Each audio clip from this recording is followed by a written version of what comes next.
It's the MyMichelleLive podcast. Looking for the God story and news of the day. My Michelle Live News and Views. Here's Michelle. Hey, I am Michelle Mendoza. Thanks for joining with us today. This is what we call News and Views Thursday. On News and Views Thursday, we take on some of the big news stories, some that you've heard, some you may not, and you really should. It is a very weird world that we live in today. It's a world where you're not always hearing everything. You're certainly not hearing both sides reported. You are certainly not hearing all of the news stories that really have a relevance to you and I and our way of life. So we tried to take that on News and Views Thursday. And today on News and Views Thursday, ladies and gentlemen, it is all about the ice cream truck. I'll buy you an ice cream. I can test of my luck. All right, that's enough of that. We're reporting a news story that comes out of Israel and comes out of the ice cream aisle. We're going to be doing it as we take a view from Jerusalem with Rabbi Yitzhak Adlerstein of the Simon Wiesenthal Center. And now a view from Jerusalem with Rabbi Adlerstein.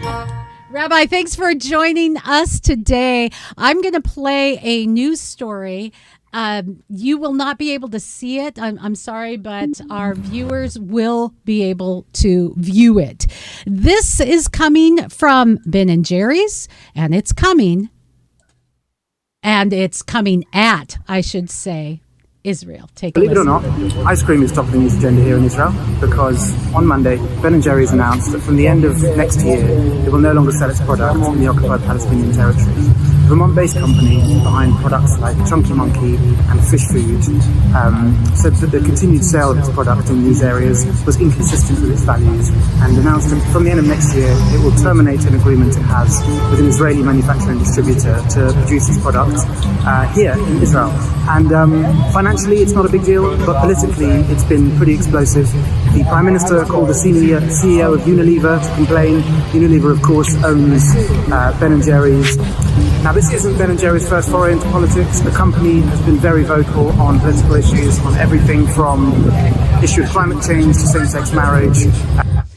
And now they are getting out of the West Bank altogether. They say there is a reason. Apparently, human rights groups have been putting pressure on Ben & Jerry's for some time. The UN Security Council says that Israel is violating human rights and the rights of Palestinians. And so Ben & Jerry's says this is not consistent with our brand and who we are.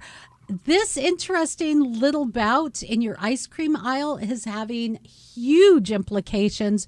Rabbi, you were recently on the 700 Club talking about this very issue. I'll play just a moment of that. Here we go. Rabbi Yitzhak Adlerstein of the Simon Wiesenthal Center told CBN News that many are underestimating the impact of the boycott. To link Ben & Jerry's, to link that corporate image with the idea that Israel is a colonialist, brutal oppressor of a country that was stillborn and shouldn't be here, that's the real problem. Rabbi, interesting because Ben & Jerry's is suffering to a degree. You know, they have every right to believe as they believe, but they're suffering to a degree of what I call selective outrage. Would you agree? Yeah, what you call selective outrage, we call anti-Semitism. And when Jews are consistently treated to a different standard than other people, they're not always, but there is room for suspicion that things haven't changed much in 2,000 years. There's so much virtue signaling around us, which I really want to get your opinion on, Michelle.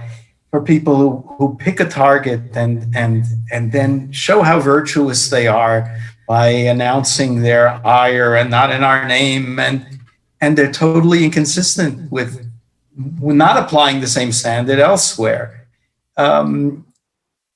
People are worried, and they should, about a group of people who have not been given a fair shrift in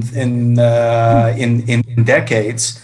I believe the critics are pointing a finger in the wrong place, but the fact is that the Palestinians deserve the sympathy and they deserve a better deal. But so do the hundreds of thousands of Syrians just a few miles away, where people are not speaking up for a regime that's using barrel bombs against their own citizens.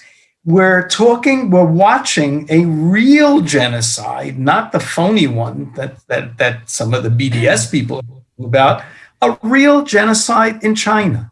And unlike some people in World War II who genuinely did not know the extent of Nazi atrocities, we've known about this now for close to 2 years. We know about concentration camps. We know about the conditions that people are being held under. We've watched massive installations for holding 1 million people. And nobody is saying, you know what? We should really prevail against Walmart or against Amazon and put some pressure. But people are not willing to do that. What they are willing to do is say, well, consciously, we really don't like Jews. So let's pick on them without regard for their security, without regard for the reality of how you could actually bring about some positive change for Palestinians. How many people who support BDS know that the Palestinian Authority itself is against boycotts because they hurt Palestinian workers?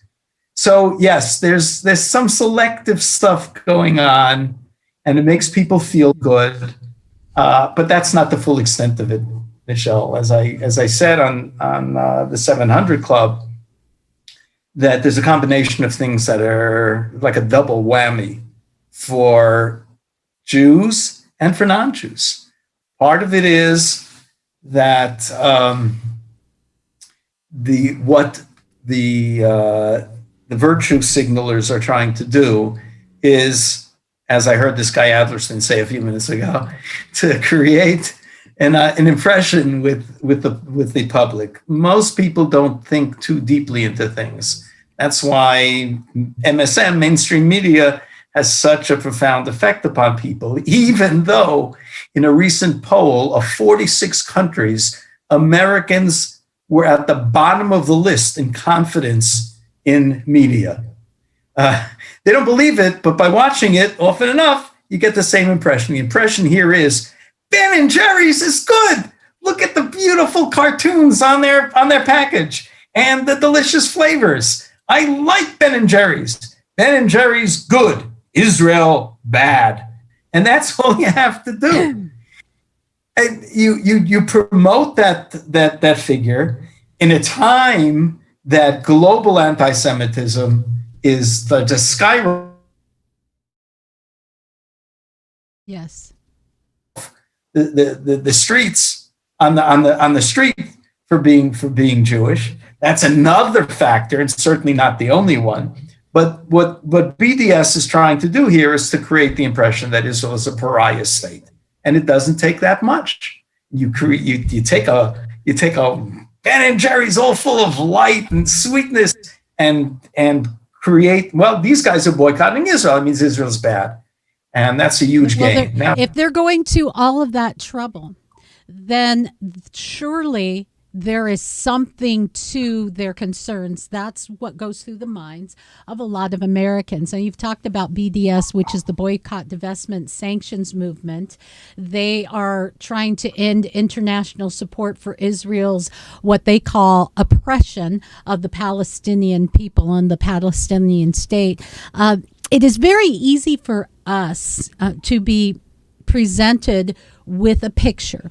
Imagine someone going out with their camera. They take lots of photographs. They go through the photographs and they pick the picture that tells the story they want told. They put that picture up on billboards. They put that picture up on television, and it tells a story. Now, there may be some truth to that story, but it's not the entire story. It's merely a snapshot. One of the reasons I was so excited to take this on today, Ben & Jerry's is a household name. I could walk right now, Rabbi, within a mile to a Ben & Jerry's store and pick up my favorite flavor, Chunky Monkey. But today, I'm a little reticent, and here's why. We have this big story that is but a snapshot of what is happening in that region. It does not tell the whole story. Now, you are sitting in a place with a view from Jerusalem. You are centralized there. You can see more of that story than the snapshot that we've been given. Can you tell us a bit more of what's really going on and why this Ben & Jerry's story, this snapshot, doesn't give the entire picture? Sure. You're giving me far more of a platform than I had hoped for, because I didn't even think that that your generosity would be necessary to advance the argument about why this is so terrible. But as long as you're allowing me the opportunity, look, the BDS story completely is one-sided. Israel is the oppressor. Oppressor for what exactly? Palestinians do not have a good life. They have been behind the eight ball. They don't have the quality of life that they should, although they have been thriving mostly, at least according to the statistics. Birth rate is stable. That's a crazy way to do a genocide. Education is better than most parts of the Arab world. Nonetheless, people like freedom. They want autonomy. We can argue about whether there was a Palestinian identity. I don't think you can find any evidence of it before 1967, but that's all irrelevant. They deserve better. Who is the one who's been oppressing them? It's their own leadership, their corruption of the kleptocracy of the PA and the terrorists in Hamas, and their inability to govern because they've taken all the money, either keeping it for themselves, which is what the PA has done, or building terror tunnels, which is what Hamas has done in Gaza. Everything that Israel does, look at all the civilians who were killed, but look at all the measures that Israel took not to kill civilians while they lobbed 4,400 rockets into Israel. That doesn't get mentioned. Very conveniently, I would add. Able to negotiate, only to find that there was no one to negotiate. Bill Clinton, going back way to prehistory, thought he had made real progress, and he had. And they had an agreement which had worked out 99% of what would be necessary for the creation of a Palestinian state. And Arafat walked away from it. He just couldn't bring himself to do it. I'm not going to make peace with the Jews. So, those are some of the things that are missing. What will a boycott accomplish? That it's not going to bring people closer to the negotiating table. Does anybody believe that you can have peace in that region by imposing it on one side? Neither the Israeli side nor the Palestinian side. Meanwhile, you live here. One of the pleasant surprises I've had, and I hope I'm not being too naive, is that it was a terrible blow to us here in Israel, that during the recent engagement with Hamas in Gaza, there was parts of the country that we thought people actually thought themselves as loyal Israeli citizens with a gripe. They're part of the opposition, or they wanted a better life, and they've also been underappreciated. But it was a real blow, and we wondered whether we could ever recover from it. All I can tell you is that living here in Jerusalem, where we have daily interaction with Palestinians, with Israeli Arabs and Palestinian workers who are allowed in, it seems to me like it's back to normal. People greet each other civilly. They care for each other. They'll do favors for each other. They'll stop to help somebody. And that's what people don't live. They think we're in the middle of a war zone and this impossible hatred between Jews and Arabs. Yeah, the PA does a lot of it. The imams in their mosques do a lot of it. A lot of people out there who really don't want it. When you have this impression as Americans that Israeli settlers are breaking up the possibility of a contiguous Palestinian state, come here, stand on a hilltop and see how much room there is out there, and how just by looking at the size of Palestinian villages and Jewish villages for that matter, the country could take 10 times the number of people that are currently here without batting an eyelash. But people say, no, it's those settlements that are getting in the way. The settlements are not getting in the way. And you're calling them the barriers to peace are not bringing Israelis and Palestinians any closer to the negotiating table. What's needed is for a younger generation of Palestinians to say, we've had enough of this. We don't believe the imams. We certainly are fed up with people who are stealing the billions of dollars that Europe and the United States committed to us. And we want something better. We just want to live our lives in self-government. They'd have it. Now, interestingly enough, the money issue is a big issue. Ben and Jerry's is not the first to go down this road. Airbnb had made a similar statement. We don't want to do business there. Well, what did that do? That hurt many individual people. It hurt many individuals who owned homes, who listed them and had contracts with Airbnb. They were Palestinian owners, there were Israeli owners, and they're saying, whoa, wait a minute, wait a minute. So there was a lawsuit. Well, Airbnb was going to have to pay reparations to a degree, and they said, oh, well, I think we're going to change our stance on this. What they did do was decide that all of their proceeds they would donate to the cause that they do believe in, which I think is likely a more logical way to go about this. So you hurt less people. Ben and Jerry's pulling out, Rabbi. They're hurting a lot of the Palestinian workers that are there at those ice cream shops. But interestingly enough, that money that gets donated oftentimes never reaches the intended target. Right. And I'm so glad that you brought this up, because then maybe I can steer part of this conversation in another direction that I had in mind. And that is, I'm going to pose the question to you. How would you define the difference between genuinely making a contribution and virtue signaling? There's a lot of virtue signaling around, and a lot of this BDS stuff is from people who don't know the first thing about the Middle East, couldn't find Israel on a map if they tried, but they know it was a colonialist oppressor. How many, why are they there? How many Arab states are there? I don't know. It's 22. How many Jewish states are there in the world? 36? 27? No, one. One. It's a theocracy. Yeah, some theocracy. But they call it a Jewish state, surrounded by 22 countries, all of whom call themselves the Islamic State of. But that's not a problem. So how do you? But people get this genuine joy of saying, "I'm from the ones who are pure, and I'm against oppression," and it takes over their lives, and I'm sure they're sincere about it to an extent. But somehow, as a religious person, I don't think you could be completely at home with that. I'm not, but I want to hear from you first. Yeah, I find it in line with demonization.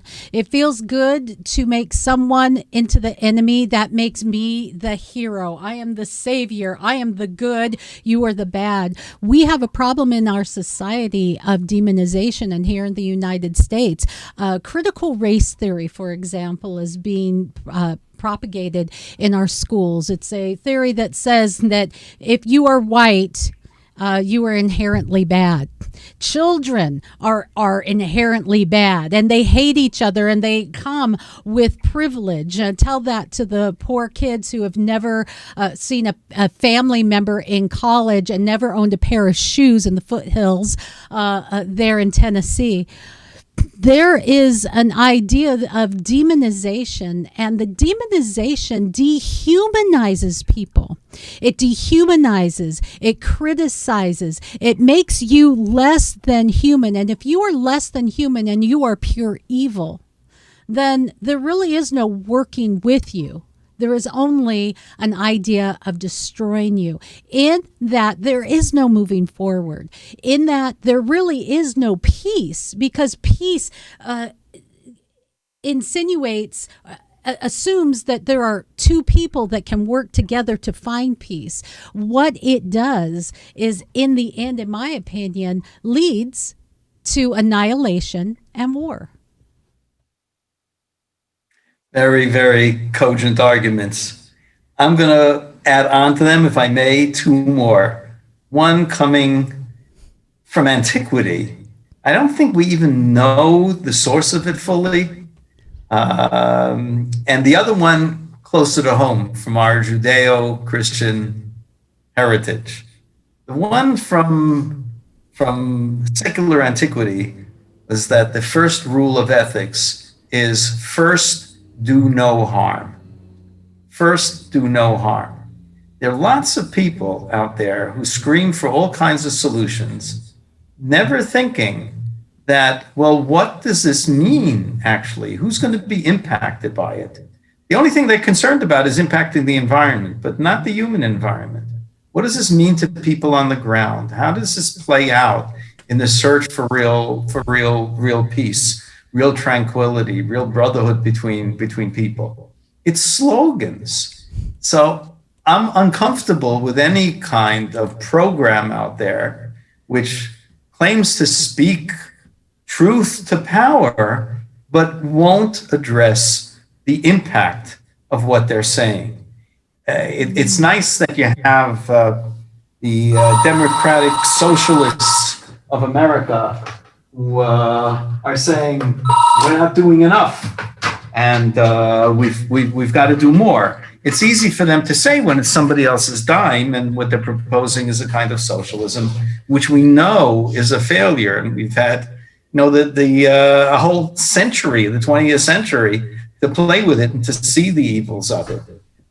So I don't trust that slogan. But then there's the second factor, and that's where, as religious people, I am very wary of these programs, not just BDS, which hits home because it is profoundly anti-Semitic, but anything like it. And that is Isaiah. And Isaiah, in that classic passage, said, don't burden me with your fast days and your prayers. This is the kind of fast that I want. Feed the poor, clothe the naked. Give of yourself.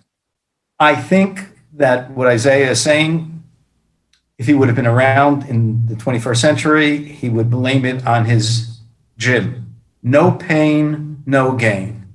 If all that you have to offer is slogans and getting a lot of other people to produce slogans and hatred and T-shirts without really being able to do something about it, it's suspect.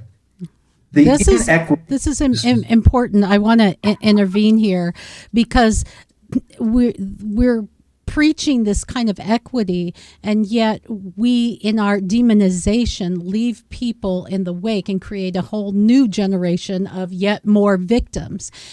When we look at at the model, the biblical model that you just presented, what you're saying is, all right, instead of telling you how bad you are, I need to be doing good. I need to be making a difference. I need to be feeding the poor. I need to be loving those who are unlovely. I need to be making a difference that way. We have a lot of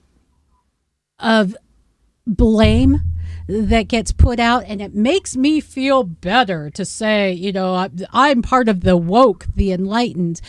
But what are you really doing for the person across the street or the person that's in need? If all of us were doing that, and that's talking to myself as well, we would have a lot less of the world's problems. And interestingly enough, the very anti-Semitic nature of BDS, and in relation to Ben and Jerry's. Ben and Jerry's was taken over by a British company, Unilever, who was the propagator of this initial statement that this is inconsistent with the Ben and Jerry's label. Now, interestingly enough, they did that without consulting Ben and Jerry's, who later the board said, we're in agreement.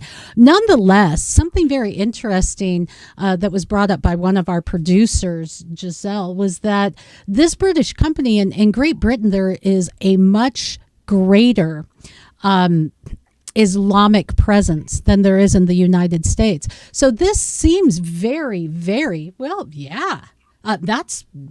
this is just a way, this is how we should think. This is what we should believe. But Rabbi, I want to get your comments on this. Where the United States is concerned, people don't realize that many states in our country have a specific anti-BDS ideology and laws. And so we have people like the Israeli foreign minister calling on these states with anti-BDS laws to re-examine maybe their relationship with Ben and Jerry's. What does that look like? What are they expecting that it should look like? What are some of these laws? Let's take that on a bit. Well, you actually answered your own question before, maybe without knowing it. Airbnb didn't give in because of public pressure or, oh boy, we made a mistake. We didn't know we were hurting people's feelings. They gave in because there were lawsuits that were brought, and it was the bottom line. And actually, I would be comforted today if I thought that the bottom line is ultimately going to govern all of corporate behavior. I'll tell you in a moment why I think that may no longer be true, which is one of the scariest things about the Ben and Jerry's debacle. But the only thing that is initially going to work to change Unilever's position, they've hid behind a contractual obligation to Ben and Jerry's to allow them to control anything to do with their social conscience. So they said, hey, it's not us. And we're going to stay in Israel. We didn't do anything so bad. We just meant the settlements. It's not true because they went over the head of the board. The board actually wanted a full-fledged boycott of Israel, not the settlements, but all of Israel. And they actually spoke out publicly and said this was done without our approval, and we're against it. We protest. But Unilever, despite contract, they have more leverage than they're willing to let on, which is why Unilever should still be the one who's addressed and pushed. Ben and Jerry like saying that they have no operational role in the organization. True, but that hasn't stopped them in the 20 years since they sold out for being there as the representatives of the company, for introducing new flavors, for coming up with new ideas of social protest. Their hands. And I will let me intervene here real quick too. As of yesterday, one of the chair members of Ben and Jerry's independent board of directors had made the announcement. She said, "Well, I'm not anti-Semitic, but I'm proud of Ben and Jerry's for taking a stance to end sale of its ice cream in the occupied Palestinian territory. But I'm not anti-Semitic." So wanted to just put that in there. That this is there's a lot Right. more to this story. Thank God, much of the United States, to the chagrin of BDS, has subscribed to the IHRA definition of anti-Semitism, which includes extreme anti-Israelism and the denial that Israel is a legitimate state. Ms. Mital, the chairman of the independent board of Ben and Jerry's, has produced no less than 100 anti-Israel tweets in her life, including one that the establishment of the state of Israel was a catastrophe. So her hands are not clean at all, and I will deny that she is not an anti-Semite. There are people, I think she's a conscious anti-Semite, but there are even more dangerous people out there who are anti-Semitic and don't realize it, meaning that they've never examined their own behavior to see that they don't look at Israel or Jews the same way they do other people. That double standard is anti-Semitic, like it or not. The other thing that I was referring to, but I find particularly dangerous here, is that she's not the only one who has gotten into corporate America with a strong sense of where the social conscience of the organization ought to be. Meaning, whereas it was taken for granted by people in the financial world, and still is taken that way for most, that a corporation's only real responsibility, and that is true as a matter of law, by the way, is to shareholders, and not to anybody else, and not to Greta Thunberg or whoever is your darling at the moment. Corporations have a life of their own, but they have a fiduciary responsibility to their investors. That has changed.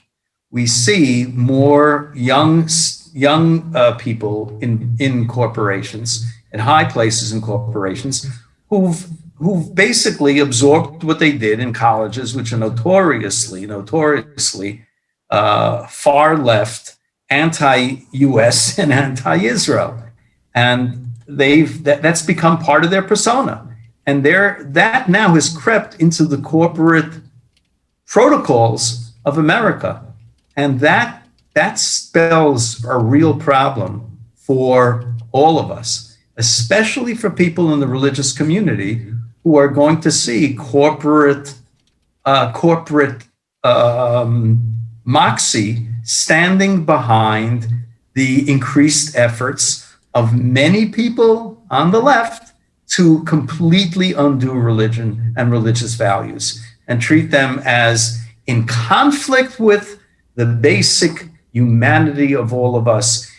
It's religion itself which is an oppressor and has to be shut down.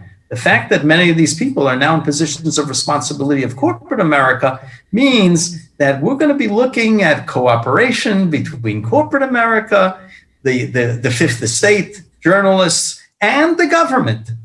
The government wanted Facebook to shut down Donald Trump. They got it. That's a pretty dangerous alliance there. And we're going to see more of this coming from corporate America. That's part of the story of this Ben and Jerry's thing. Well, in our final few moments together, I want to talk more about the deeper story, and that's the God story. If we include a God story, we know that God is no respecter of persons. God doesn't say that because of your political leaning, you have more intrinsic value than the person over here with this political leaning. Because you live on this side of a border, you have more intrinsic value to God than someone on the other side. We all come with failings, with struggles, with sin, with poor choice abilities and having made poor choices. And we come with the ability to do great work. We have essentially divided ourselves into these tribes of these people versus these people with these people, this race versus this race, when indeed we are all part of the human race. You alluded to a powerful solution, Rabbi, that may not translate today from big corporations and from political groups or world leaders, but it can start in my life today. And that's how I choose the biblical God story that inspires me to make a difference in my world today. And if we all do that, perhaps that can catch fire and we can see a difference in the world at large. I'd like your thoughts. I think that's perfect. I would just add 2 minor grace notes to that. And one is coming back to Isaiah again, which is that not only is what you're saying consistent with biblical values and biblical truth, but the truths of the Bible should be used in the privacy of our own minds and our own meditation as ways of measuring up who we are in the sanctity of our own selves. And when we're speaking to God last thing before we go to sleep at night, and trying to measure, like, how good are we? What are the things that we have to change? To me, part of that message of Isaiah is that if you're not doing something about it, it's not only that it's a different program, but you have to really mistrust whether you've found a niche in which you can feel comfortable without having to do anything. If it's not costing you anything, Wow. it's not going to be as valuable to God. I think one of the people who made the strongest impression on me in my last years in LA was a Hispanic pastor. He's the head of a large, actually very traditional evangelical network of Hispanic evangelical churches. His name is Walter Contreras. If you're listening, I hope you're not going to have to blush. But he knocked me off my feet when he told me that in earlier years, in wanting to help the poor and the street people and the homeless, he felt that he couldn't do it without understanding fully what it is that they were going through. So for 2 years, he lived on the street. He lived on the street in order to be able to feel what it was like, to feel their pain. That is the kind of, I don't know if he how many he helped, I'm sure he did, but to me, what was important about that was, here's a guy who means business, who's not ready to hide behind slogans, who's willing to feel pain in his own life to be on the right side. And if I hope this is not cultural appropriation, but when we don't do that, it's sort of like what in your circles, Michelle, you call cheap grace. When you're able to tell everybody what a great person you are because you're on the right side of wokeness, but it doesn't cost you anything. Quite the contrary, it's an entree into all the right circles. Then you have to be suspicious of whether this is really what God wants, of what God really wants of you. So that's I forgot the other point I was going to make, but. Well, the first one was so good. I mean, how can you get past that? It really, I don't. In other words, folks, it's not about tooting your own horn or who can be loudest. St. Francis of Assisi gave one of my favorite quotes, and that is, preach the gospel, and when necessary, use words. So I would like to let my deeds speak for my faith and speak for what matters to me, not my hate of someone else, not how badly I can bring you down, but how I can lift my neighbor up. Rabbi, I enjoy our conversations so very much. One of the greatest reasons is because we not only talk about the issues, which are very important, but we cut it all down, get rid of the fluff and the hyperbole, and we get to the point where we realize that each one of us has a special place in God's heart, and we can all make a difference.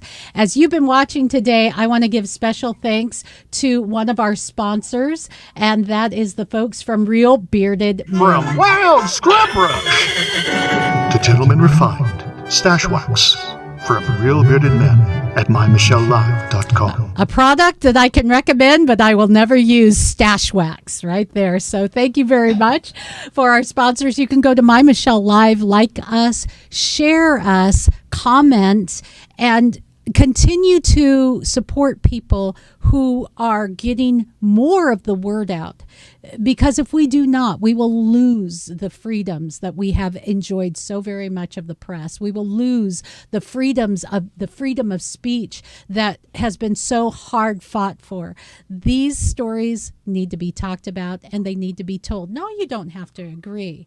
But if you really believe in freedom, you have to allow the voice to be heard. Rabbi, thank you for letting your voice be heard. It is always a pleasure. Thank you, Michelle. You're great. I love being on your show.